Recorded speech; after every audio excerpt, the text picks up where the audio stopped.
that you can call on him in prayer. And they're saying, well, this is not the worship of the Prophet. This is just calling on him in prayer. No. No.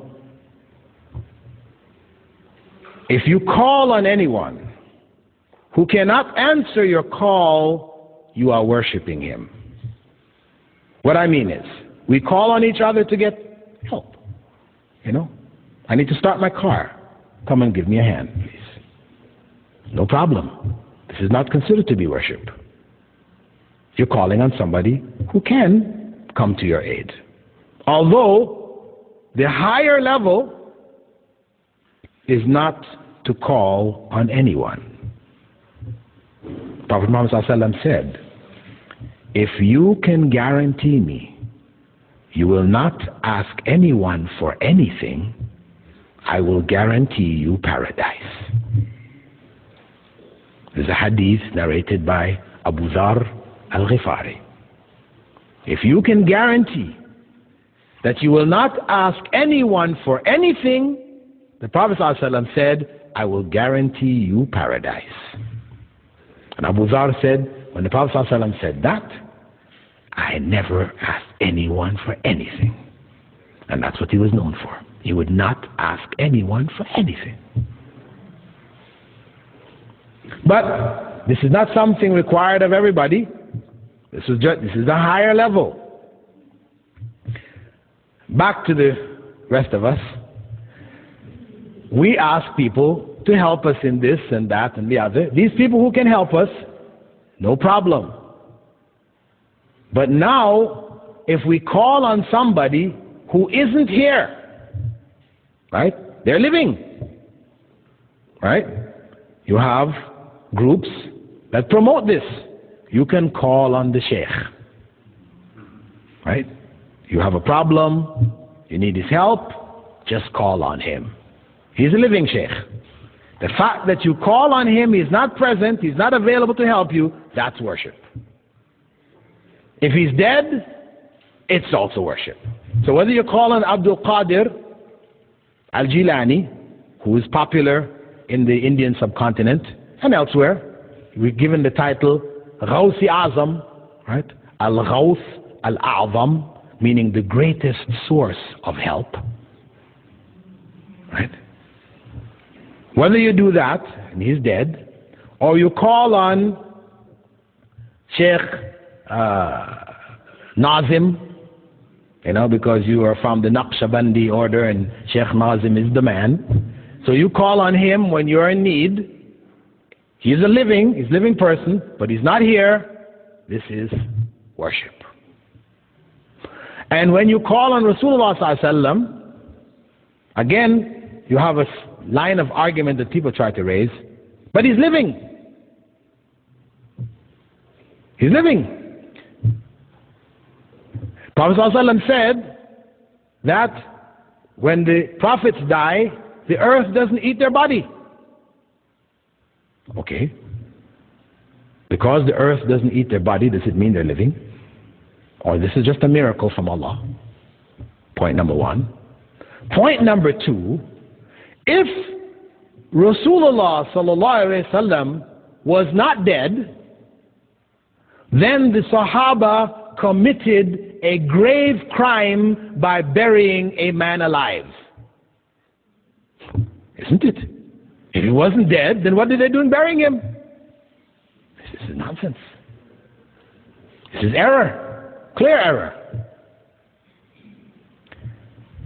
The point is that Rasulullah ﷺ is dead. And this, we know this happened when he first died. Omar came in and he was upset. People were saying that he was dead. And he threatened people. He stood up there with his sword and said, anybody who says that the Prophet ﷺ is dead, is going to lose your head. People backed off. Abu Bakr came, he went in, checked the Prophet ﷺ, lifted up the garment, saw he was dead, kissed his forehead, put it back, and came outside, pushed Omar aside. He said, whoever was worshipping Muhammad ﷺ, know that Muhammad is dead. But whoever was worshipping the Lord of Muhammad, then know that the Lord of Muhammad is ever living. Right? So, The point is that to call on anyone who cannot answer your prayers is worship. And the Prophet ﷺ said, Ad-du'a huwa al-ibadah. Calling, ad-du'a, to make dua, to call on, from da'wah means to call.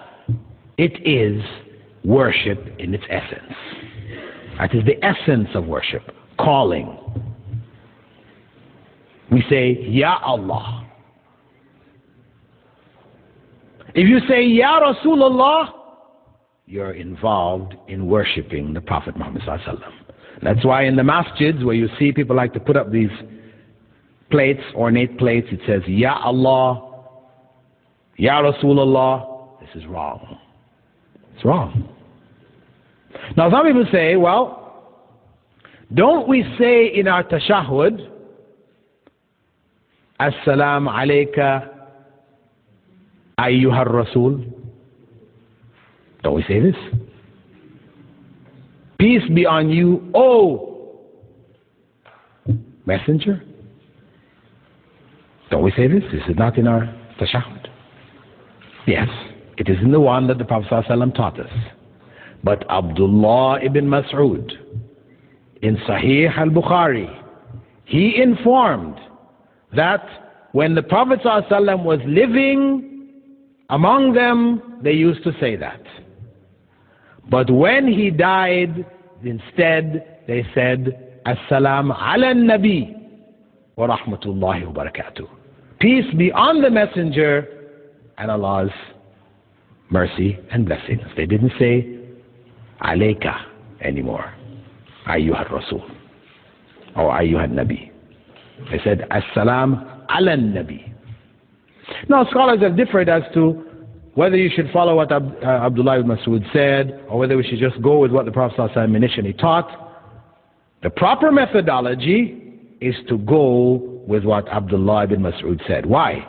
Because he said, we used to, not just I used to, that may be a personal thing on his part, but he said we, the companions of the Prophet Muhammad ﷺ, and there are a number of other narrations of other companions saying the same thing.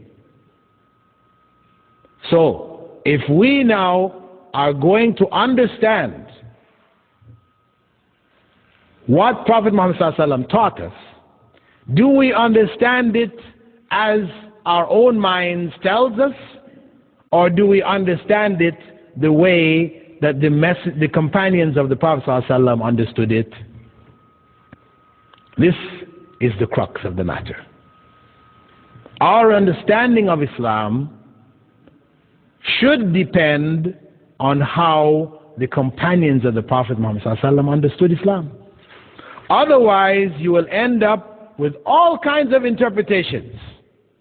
The way of the companions of the Prophet Muhammad ﷺ, that way about which Prophet Muhammad ﷺ said, my nation will divide up into 73 different sects. 72 in hell and 1 in paradise. And when the companions asked the Prophet ﷺ, what is that one? He said, the one that I am on and you are on. Ma ana alayhi wa ashabi. The one which I am following and my companions follow. So this is the correct understanding.